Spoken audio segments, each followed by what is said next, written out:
Hey everyone, it's 2020. The last review I did was of the mixed reality headsets, which sadly most of them went out of production. The same thing with the Oculus Rift and the HTC Vive. So not counting the premium headsets like the Index or the Vive Pro or the Pimax. These are the three headsets on the market right now that I've used, and these are my thoughts on them. The Samsung Odyssey Plus, which is Windows Mixed Reality. It's one of the few that's still left. The Oculus Rift S, and the Oculus Quest with an Oculus Link cable. So we're going to be talking about the Oculus Rift S. It does pretty well for its price point. I quite like this headset.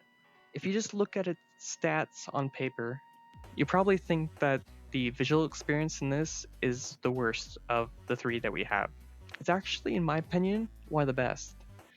Even though its resolution on paper is lower, the screen technology in this, it's using a RGB stripe LCD compared to those ones which are using Pentile. An RGB stripe has more subpixels, and in the end, it looks clear and has less screen door effect than a Pentile display of an equivalent or even higher resolution. This resolution is lower than those, but the subpixel count is actually higher than those.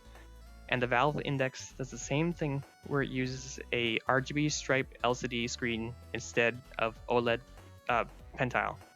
So compared to the Odyssey Plus and the Quest with an Oculus Link, this looks visually sharper.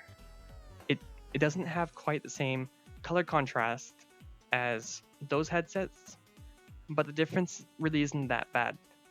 Some people are very vocal on that they don't want to use an LCD display. And I respect that, but from my experience, it hasn't really been an issue. You do notice a difference, but it's not game breaking or immersion breaking. It's like if you're playing a game on a LCD monitor, does it take you out of the game? Sure, it's not as deep of colors as a OLED, but it's still fully immersive, and personally I prefer the sharper pixels and sharper image than the Pentile OLED, so I quite like the display on this. Now, one thing that was a bit controversial when this came out was that there's no IPD adjustment, so the lenses are fixed in place. And what this means is if your IPD is less than 59 millimeters or above 70 millimeters, this headset won't work for you. So that is a downside to this. So make sure you check your IPD beforehand. One good thing that this did bring about is the lenses in this have really good sweet spot. And I have an IPD of 59 millimeters, which is quite small in the range.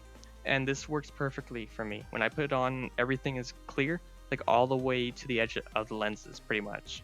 And that was something that I believe they redesigned between this and like the Quest. And that's something that I believe was different with this and the Oculus Quest.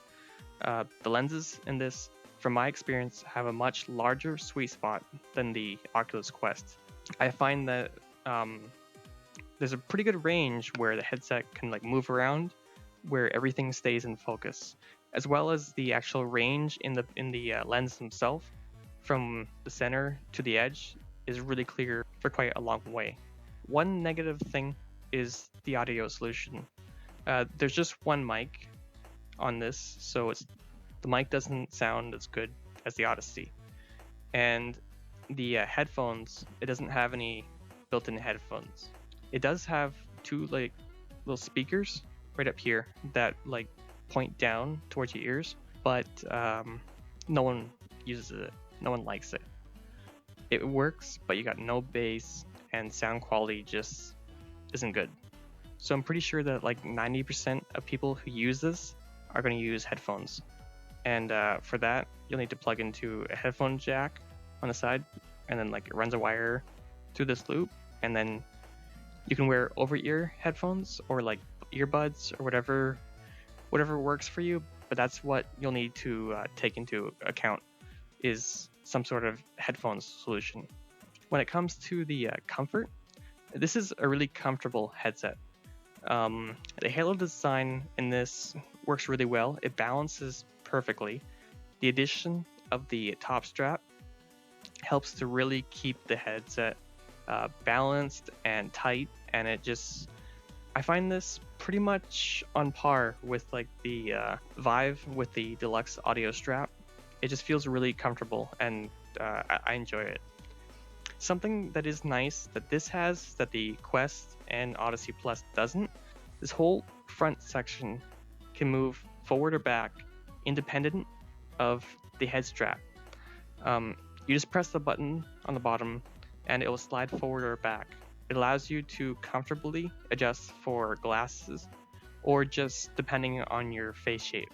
When it comes to tracking and controllers, the tracking is really good, especially for an inside-out tracked headset. The cameras on the top and the front and the side, it gives a really good range where you have really accurate tracking. And even when you do rarely go outside that tracking range, it'll lock in place if you don't move, but if you keep a constant movement, it uses an algorithm, and for the most part, you don't notice any tracking loss, unless you're like specifically trying to break the tracking. As well, with tracking comes the latency. These controllers have a really low latency, so they track really well. I would compare it with the original Oculus Rift with its external sensors. Yeah, the latency feels really good, and I've used the Vive, and this controller tracking just feels really tight and pretty much one-to-one. I'm not saying it's as good as Index or Vive Lighthouse tracking, but for an inside-out tracking, it's really close. And I would say this almost would allow you to go into like competitive games. Like it's just the tracking works really well for an inside-out tracking headset. The controllers themselves are Oculus Touch controllers, and until the Index came out, they were pretty much the best that you could get. They're designed ergonomically, so they fit in your hand, and they're called touch controllers because they have sensors in the controllers that can sense when your fingers are like resting or off the buttons. So with this information, it does allow you to do certain gestures and hand movements with your real life hand movements. So if I want to point, I just point. I want to do a thumbs up, peace sign, open my hand.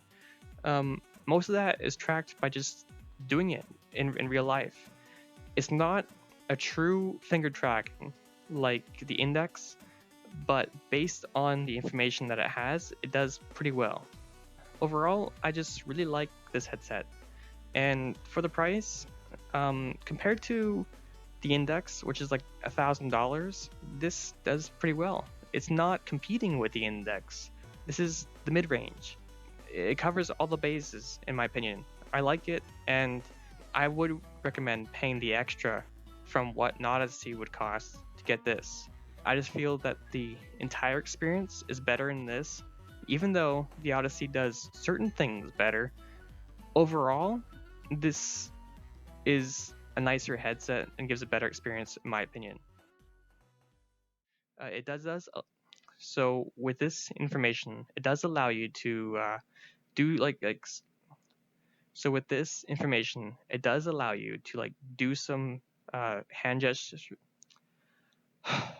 So with this information, it does allow you to do certain hand gestures. So with this information, it does allow you to do some hand gestures. So with this information, it does allow you to do different gestures.